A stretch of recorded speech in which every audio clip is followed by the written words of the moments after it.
Hi, I'm John Passmore, and welcome to Tree Doctors. Now, we'll be joining Ed Dickey in the studio in just a moment, but before we do, let's visit Ed out in the field for a tip from the Tree Doctor. I'm out on location where we're treating some trees that's been planted and are existing well in a crowded environment. They've got a lot of plants and shrubs growing, competing with the nutrients and moisture when drought conditions exist. We're treating these trees. The bottom ring is a systemic injection for insect control. It's an insecticide that controls the boring insects as well as the leaf eaters. The top ring is a systemic multinutrient. It has chelated micronutrients that helps the tree recover from the stress conditions that it's in, and you quickly see results. It kind of puts a zap back in the tree's sap. A lot of people plant shrubs this way, and there's nothing wrong with it. Just be careful, keep your plants watered correctly, and your trees will do well. But drought conditions or some other conditions, ice storm or whatever, pulls your trees down, they might need a little help. That's what we're doing here. The trees are getting help. I have a lot of calls and inquiries about retaining walls. On new construction, just how far back away from the tree, when the ground is not level, to build a retaining wall. Well, a rule of thumb is just about 3 times the size that the existing tree is going to be. So common sense will tell you if it's a 2-foot tree, just get 6 foot away from it and start your retaining wall, like this landowner did here. Retaining wall does 2 things. It keeps your elevation right, lets you enjoy your yard, and it keeps from losing those top surface roots that's so important to the tree. Like if they would have changed the grade of this right here, just a hillside, they could not grow anything, and they couldn't make this beautiful garden that they got working up here. So if you're doing construction, remember, retaining walls are all right, but knowing where to put them, that's all right too. This retaining wall here just didn't hold. It was built too close to the tree, too much of a drop off. There wasn't enough proper thought gone into the first construction of it. Give a little thought into your new construction, your retaining walls. If you got a question, call us. We'll be glad to try to answer it for you. You know, there's a lot of trees growing in our area that has concrete poured around them and kind of living in a restricted situation like these 2 here are. There's really no easy way to fertilize these trees to give them the nourishment they need, but they can be treated systemically if they get stressed. The main thing is just when you put the concrete down on your new construction, you stay farther enough away from these trees like these folks here did to let your trees live and survive. Then if they do get in trouble, we can help you out. We can treat them systemically and put that zap back in the sap. But a lot has to do with taking the right preparations in the beginning. Don't let your ground dry out too much once you scrape that topsoil off. Don't change the grade of your ground too bad. And when you pour the concrete, be careful with the equipment. Don't batter your trees. First off, thank you for taking the time to talk to us about trees, and you must get asked a lot exactly what it is you do. Yes, we do. We deal more in the scientific and effective care of trees other than the cutting or the removal, which most people associate with tree service. We found that through research and that we can better help trees by doing it this way and making the public more aware of what they can do. I know a lot of people watching are wondering what to expect in the near future in regards to the tree after this severe winter that we've had this year with all the ice and all the snow and the high winds and all that. Right, the breakage that was associated with the ice storm, and we got quite a bit of that all over this whole area. There's still a potential danger out there on a lot of the trees where the trees' limbs have cracked and they're still hanging up there, and in some cases haven't even let go yet. And when the leaves get on them this spring, the people need to be aware and check their trees, because just because the tree to the naked eye kind of looks safe doesn't mean it is. It could very well be cracked, and at the point of breaking at some point in time, that could be a hazard to the individual. These places where these limbs have broken off and the jagged edges, so to speak, are entry points for disease and insect attack, and that's what concerns us more than anything, because of the stress that the trees are already in because of the droughts we've had in the past years. And this is just going to make the trees a little bit more susceptible to problems as the year pans out. Well, could you elaborate a little more on how a tree actually gets stressed? Okay, like I said, the droughts bring the tree down because of lack of water, and trees need water, needless to say, like any plant does. But when a tree gets stressed, it's more prone to other problems. And the way this happens, research has showed that trees give off an electronic response to when they are stressed, and the insects, such as in our area, the boreworms, they will come and deposit themselves on the bark of the tree, lay their eggs, and they enter into the tree, and they eliminate and restrict the sap flow in that area. And you get enough of this going on, you get your tree in decline, and when a tree is in decline, it's further stressed, and it opens itself up to other problems, such as disease organisms starting and root rot and different problems. But a stressed tree is just a tree that's vulnerable to numerous insect attacks. Well, how would the average person, somebody that doesn't have your knowledge on trees, know where to begin to see the signs of that your tree has a problem? How would we know that? Well, in some cases it's very easy to see, and others it's not. But in the cases where it's easy to see, it's you see the holes in the trunk of your tree, sawdust around the base of your tree, foliage being eaten away by insects. Your tree has a drooped, sick look to it, for lack of a better way to put it, a droopiness of the leaves. A tree can't talk, but it will tell you. It will show you when it's stressed, and if you're aware that your tree has a problem, there's a better chance you can correct it. Well, I noticed last year I saw some television program or some information on oak trees having some problems. Are you familiar with that? Yes, I am. I think you're talking about the oak wilt that's hit a lot of our trees, and it's generally moves in after the tree has been stressed by some other reason, and your borers pull it down, the numerous insects attack, pull it down, and then the fungus takes over, which turns into oak wilt. A lot of people will recognize this where on the tree trunks and branches you will have a white fungus-like look to it. If you scrape that back, it'd be black as coal tar underneath it. That's the fungus, the organisms of the oak wilt, and it'll eventually take the tree out. It's not only a problem in the homeowner's yard, it's a problem all over the states, because back just recently, within 2 years ago, they were 70 billion board feet of timber affected. Wow. Simply because of the problem with this. That's 7 times, I believe, more than the forest fire causes. That's damage from the insect attack in our forest and from the oak wilt damage. Is there anything that can be done about that? Well, maintenance is the key.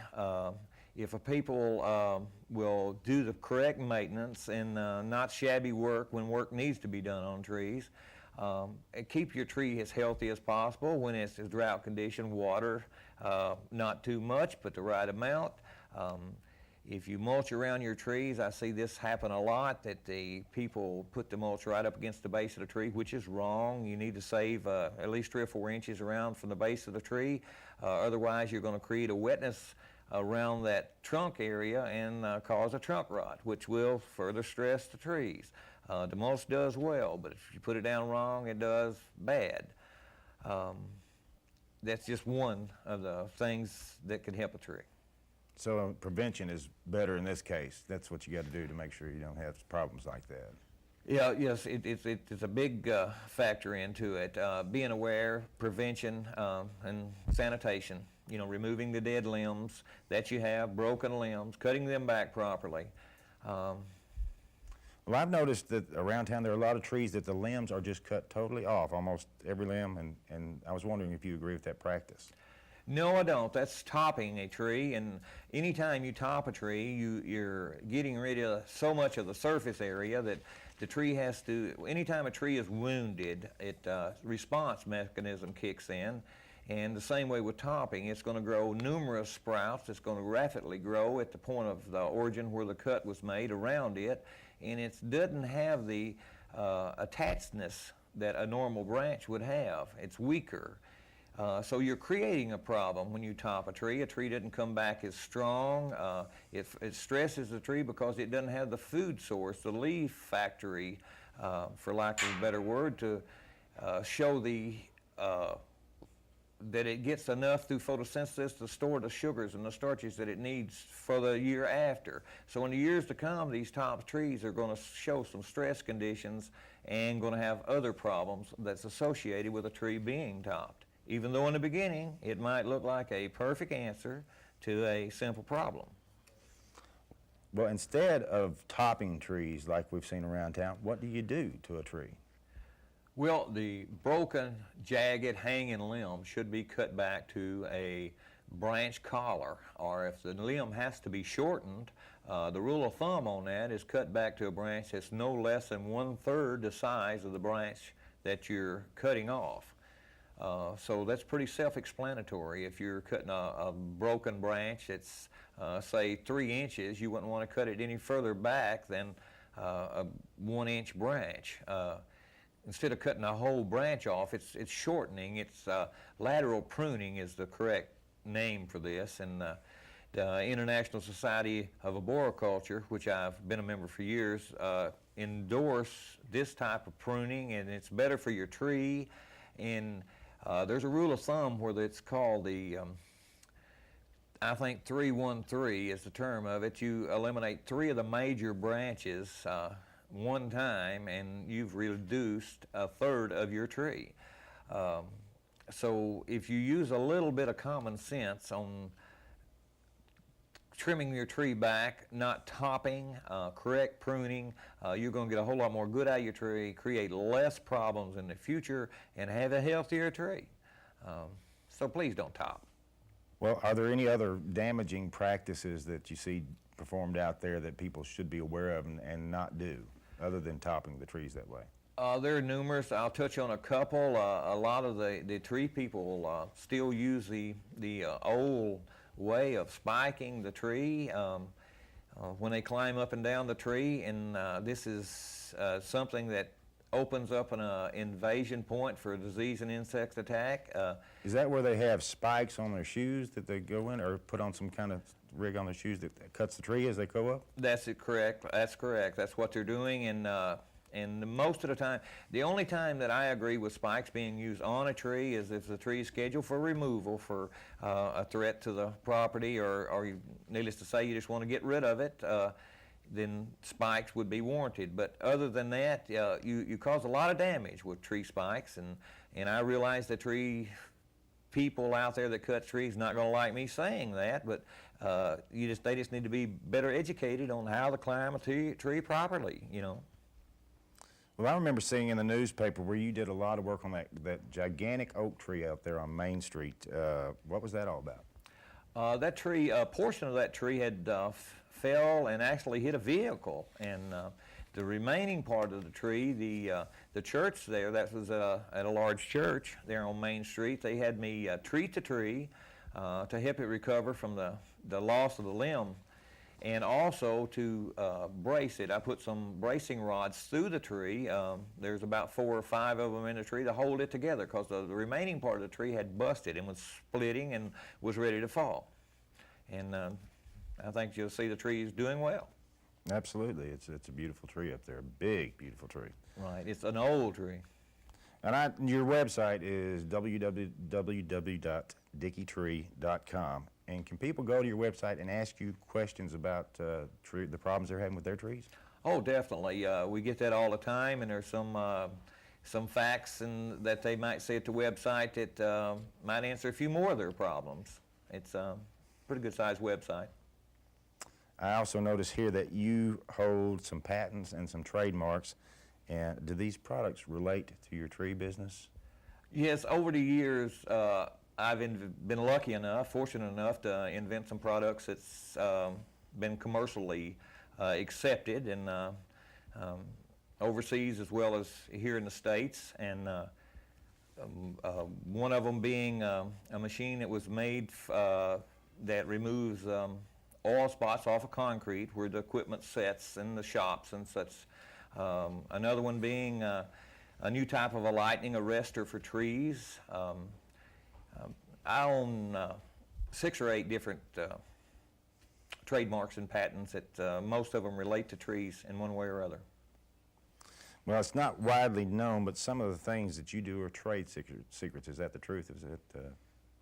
Oh, definitely. You know, it's like the recipe for the Colonel Chance Sanders fried chicken. You know, there's certain things we tried to hold close to our vest. We've learned through years of trial and error, and even some ex-employees have, you know, gone off on their own and tried to do what we do, and but because of our trade secrets, you know, even though they might be thinking they're using the same procedure or method we are, they don't get the results, and the reason being is our closely held trade secrets.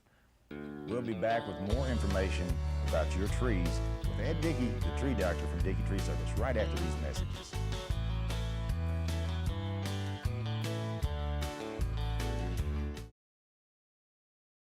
The tree doctors at Dickey Tree Service can inject a zap back in your tree's sap. Research has showed that ice-damaged trees are stressed, and stressed trees lead to insect and disease attack. Micro tree injection is the answer for your trees. Micro tree injection is a closed system, delivering the exact dose of systemic chemical directly to the sap stream of the tree. Once the problem is identified, the tree doctors at Dickey Tree Service can inject vitamins, minerals, or insecticide directly into the sap stream of your trees. This bypasses the roots and provides immediate results. Micro tree injection has been university tested and field proven for over 35 years. After the tree doctors at Dickey Tree Service treats your trees, you receive a written 1-year guarantee. We won't treat a tree we don't think we can help. Let the tree doctors at Dickey Tree Service put the zap back in your tree's sap.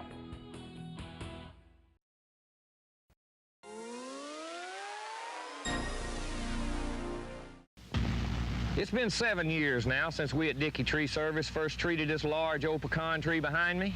At the time of treatment, the tree had stopped producing and really looked sick. Now the tree is healthy and producing nuts each year. At the owner's request, we're giving it a second application, a multi-nutrient, to keep it looking healthy for years to come. We at Dickey Tree Service care about your trees. So give us a call. The Tree Doctors, Dickey Tree Service. Hello, I'm Ed Dickey, the tree doctor at Dickey Tree Service. I'm coming to you from inside of a tree. We've been getting inside of trees for 35 years. We get to the root of the problem. Give us a call. We know how to save your trees. We put the chemical where it needs to be, inside your tree, taking care of insect and disease problems. We're often imitated, but never duplicated. We've been doing this 35 years. We know what we're doing. Give us a call. We're the tree doctors, Dickey Tree Service.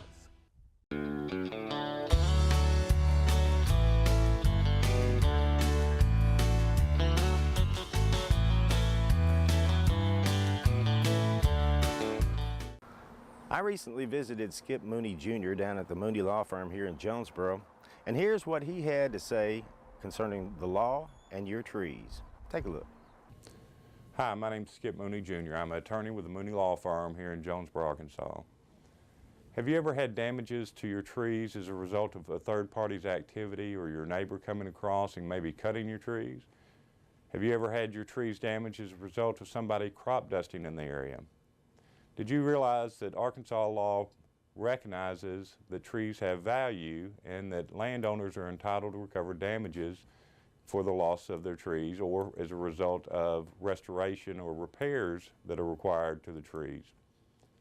I was involved in a case that was argued before the Arkansas Supreme Court in 1991, which had a substantial impact upon how the courts determined damages in tree loss cases. Prior to that time, basically what you could recover was the difference between the value of your land as it was before the spraying or the damages to your trees and the value subsequent to that act. The problem that caused a lot of landowners was this, is that if you have a lot of damage to your trees, it may not necessarily affect the value of your land. And under that standard of recovery or formula of recovery, it was inequitable. In 1991, I argued before the Arkansas Supreme Court that the court should allow a landowner to recover replacement cost or repair cost or restoration cost with regards to damages to trees in Arkansas.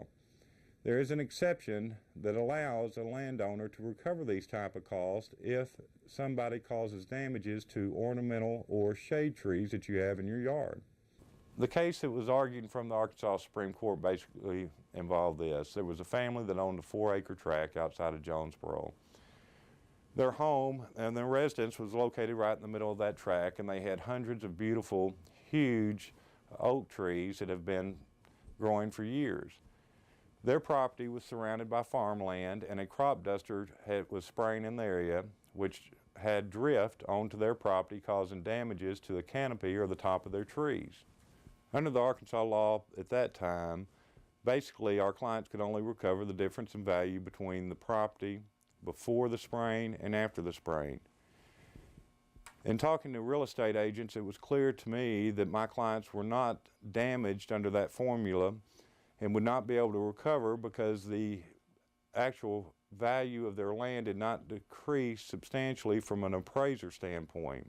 At the trial, the court allowed us to qualify Ed Dickey as an expert and testify regarding the damages with regards to restoration and with regards to treatment of the trees. Also, the court allowed us to put on proof through Mr. Dickey as to the value of the trees that had been damaged. Basically, Mr. Dickey testified that there were 107 oak trees that needed treatment, and he testified as to 12 trees that had in fact died as a result of the spraying, in his opinion. The court allowed us to instruct the jury as to recovery regarding restoration and repair, which was unique because, as I had indicated earlier, prior to that time, the courts did not recognize in that type of factual setting that type of formula for damages. An expert can be very valuable to the jury to explain to the jury how much it's going to cost to treat a tree for certain damages. Plus, it can be very valuable from the standpoint of trying to explain to the jury what type of damages the tree has sustained. Also, an expert is very valuable if you have a loss to a tree, because there are formulas in which are accepted that allow an expert to testify regarding to what your loss in value is as a result of the loss of the tree.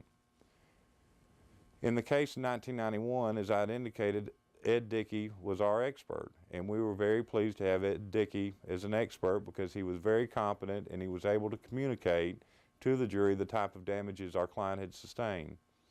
Subsequent to the argument for the Arkansas Supreme Court, the law in Arkansas as it presently stands is that if you have damages to your shade or ornamental trees, you are entitled to try to recover those if you can prove that some other party is responsible. Every state law controls how the formulas are set before a jury regarding what your damages are. For example, Arkansas law is different than the state of Missouri. So the important thing is, if you sustain damages, seek out the opinion of an attorney and also seek out the opinion of an expert such as Ed Dickey to come out and discuss with you the type of damages you have sustained.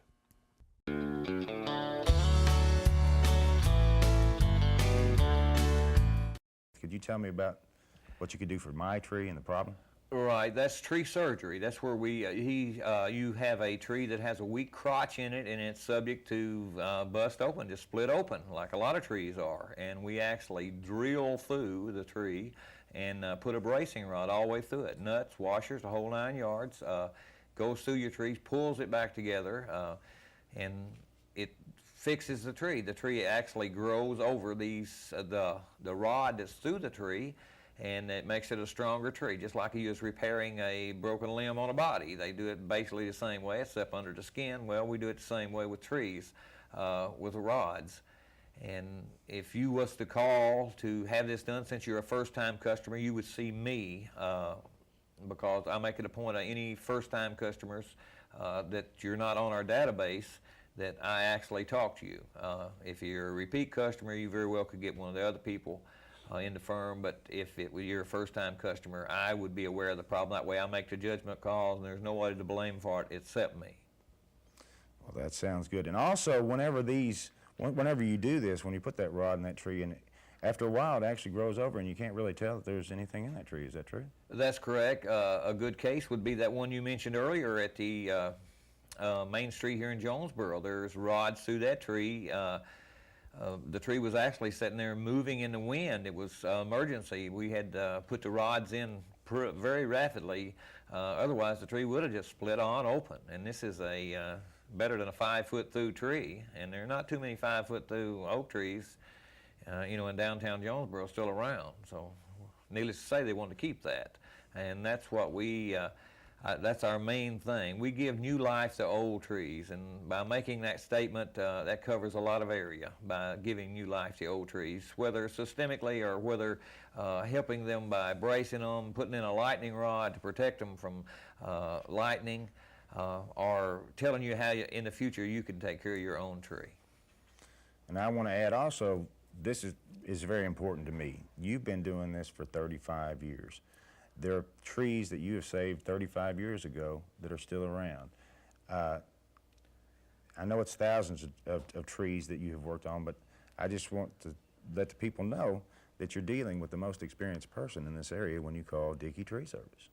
Well, that's true, but I have a lot of pride in what I do, and nothing makes me feel better than to drive past, which I do. There's not a day goes by that I don't do it, drive by a tree that was either me or one of the firm has treated over the years, and the tree's doing great. Anytime we treat a tree, we give you information, brochures that tells you what we do, and then if you have us do anything treating the tree, you get a whole folder filled with information to tell you what you, as a homeowner, a tree owner, can do in the future to better protect your tree.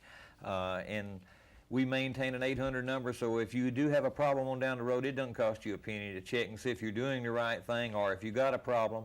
And also, we give a 1-year guarantee when we treat a tree. There's no other firm that I know of anywhere that does that, and the only way we can do it is through research and development, and we know what products work, and we're so sure of what we do that you get that 1-year guarantee. Ed, I want to thank you and Dickey Tree Service for being here today and discussing trees. We appreciate the information. And for you folks at home, if you want more information, you can go to www.dickeytree.com, or they're in the yellow pages under trees. Thanks for joining us.